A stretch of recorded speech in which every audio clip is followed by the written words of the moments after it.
Stock market में दो तरीके से ट्रेडिंग और इन्वेस्टिंग की जाती है। पहला तरीका है फंडामेंटल एनालिसिस एंड दूसरा तरीका है टेक्निकल एनालिसिस। आज की इस डिटेल वीडियो में हम बात करेंगे टेक्निकल एनालिसिस क्या होता है एंड कैसे किया जाता है।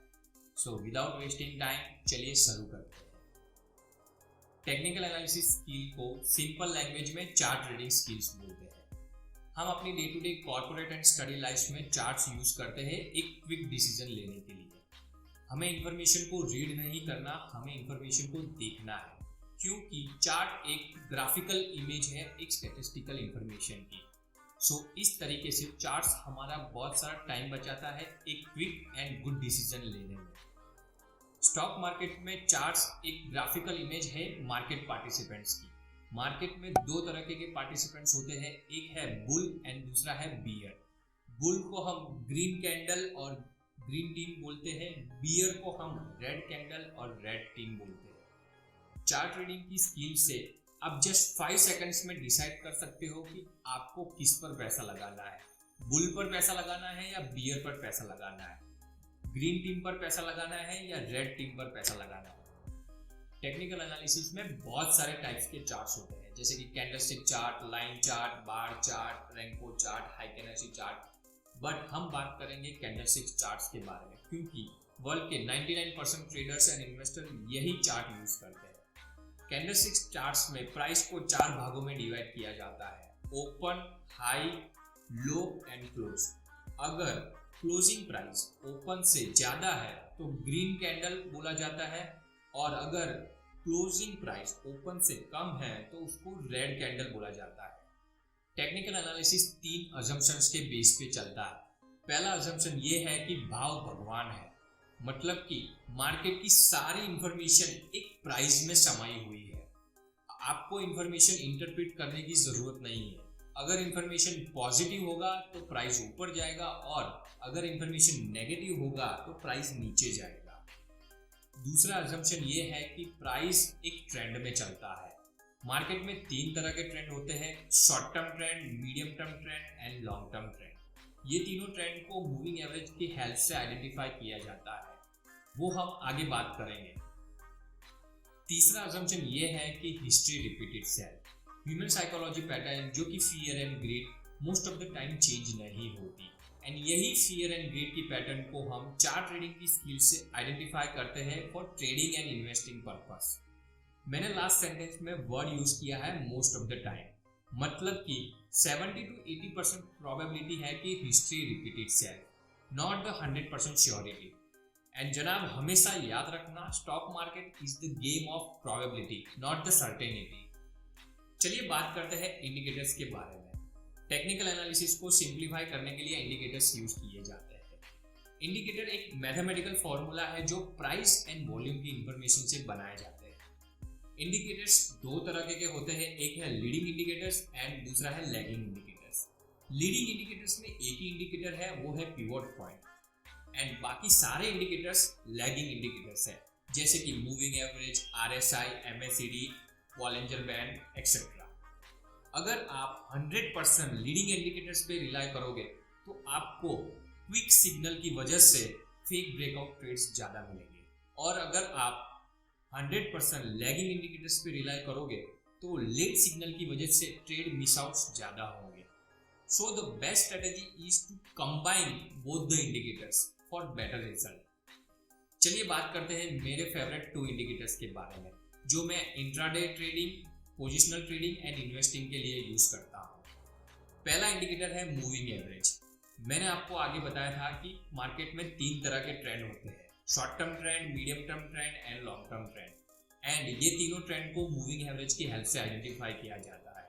For short term trend 20 period moving average, medium term trend 50 period moving average and long term trend 200 period moving average use की जाती है। अगर प्राइस ये तीनों मूविंग एवरेज के ऊपर होगी तो बुलिश ट्रेंड माना जाएगा, और अगर प्राइस ये तीनों मूविंग एवरेज के नीचे होगी तो बियरिश ट्रेंड माना जाएगा, और अगर प्राइस ये तीनों मूविंग एवरेज के बीच में होगी तो नो ट्रेंड और साइडवे मार्केट माना जाएगा। दूसरा इंडिकेटर है पिवोट पॉइंट। पिवोट पॉइंट बहुत सारे टाइप्स के होते हैं, जैसे कि Fibonacci pivot point, classic pivot point, traditional pivot point, Camarilla pivot point, Woodie pivot point, but मैं फिबोनाची पिवोट पॉइंट यूज करता हूँ। ये आपको 7 डिफरेंट लेवल्स आइडेंटिफाई करके देता है। 3 levels for support S1, S2, S3 and 3 levels for resistance R1, R2, R3 and the central level is the pivot। अगर price central pivot से ऊपर होगी तो बुलिश व्यू माना जाएगा और अगर प्राइस सेंट्रल पिवोट से नीचे होगी तो बियरिश व्यू माना जाएगा। चलिए चलते हैं ट्रेडिंग व्यू पर, जो कि वर्ल्ड का number 1 free and the most popular charting software है, एंड वहां पर देखते हैं कुछ एग्जांपल्स। गूगल क्रोम में हम ट्रेडिंग व्यू लॉगिन सर्च करेंगे।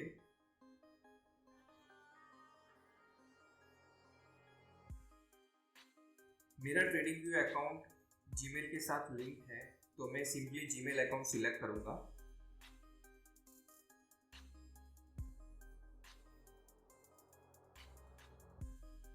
साइन इन होने के बाद आप देख सकते हो एक वॉच लिस्ट है, उसमें Nifty, bank Nifty, Reliance, HDFC and दूसरी कई सारी कंपनीज हैं। यहाँ पर मैं निफ्टी सिलेक्ट करूंगा, एडवांस चार्ट पर क्लिक करूंगा, तो आप देख सकते हो एक नई विंडो में निफ्टी का कैंडलस्टिक चार्ट ओपन होता है। सबसे पहले हम इंडिकेटर्स ऐड करेंगे। पहला इंडिकेटर हमारा है 20, 50, 200 सिंपल पीरियड मूविंग एवरेज।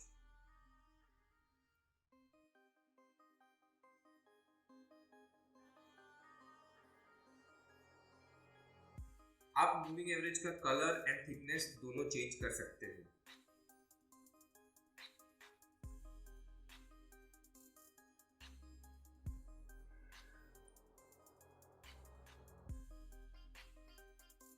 दूसरा इंडिकेटर्स हम ऐड करेंगे पिवोट पॉइंट। यहाँ पर हम पिवोट पॉइंट स्टैंडर्ड सिलेक्ट करेंगे।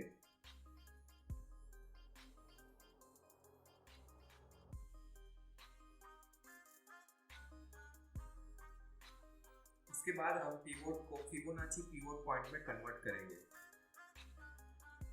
एंड सेंट्रल पिवोट का कलर चेंज करेंगे।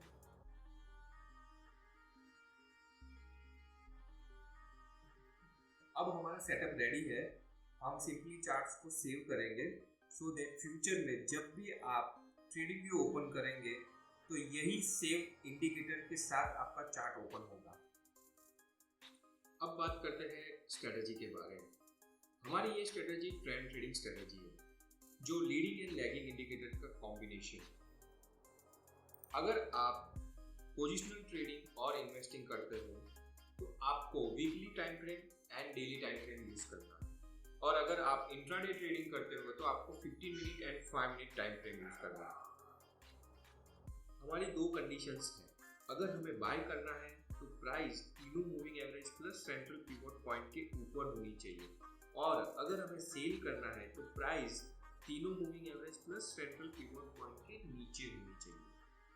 ये दोनों कंडीशंस हमें for positional traders weekly and daily time frame पर चेक करनी है, and for intraday traders 50 minutes and 5 minute time frame पर चेक करनी है। चलिए मैं एक एग्जांपल की हेल्प से positional trading and intraday trading की ये स्ट्रेटजी एक्सप्लेन करता हूँ। यहाँ पर मैं कोटक बैंक सिलेक्ट करता हूँ।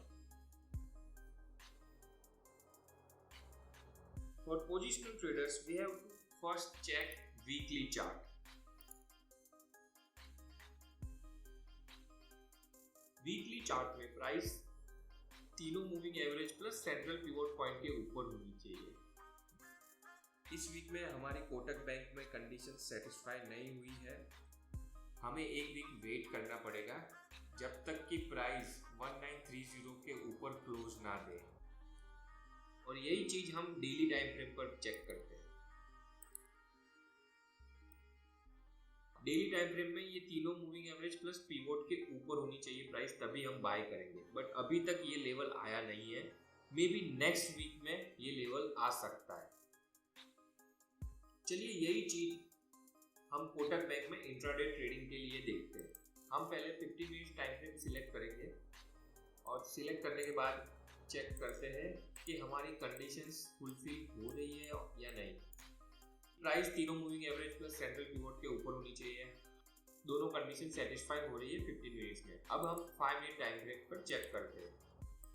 5 मिनट टाइम फ्रेम पर प्राइस तीनों मूविंग एवरेज के ऊपर है प्लस पिवोट पॉइंट के ऊपर है, तो हमारी चारों कंडीशंस सेटिस्फाइड हो रही है। हम इस स्टॉक्स में कल बाय कर सकते हैं विद प्रॉपर रिस्क मैनेजमेंट, अगर प्राइस ये लेवल के ऊपर ओपन होती है तो। आपको हमेशा हायर टाइम फ्रेम पर पहले दोनों कंडीशन चेक करनी है, उसके बाद लोअर टाइम फ्रेम पर, मतलब कि टोटल 4 कंडीशन आपको देखनी है फॉर एंट्री पर्पस। अगर आप ऐसे ट्रेडिंग और इन्वेस्टिंग करोगे तो आप एक रियल ट्रेडर बन सकते हो। तो जनाब आज के लिए इतना ही, मिलते हैं अगले वीडियो में, तब तक के लिए see you, bye bye, take care.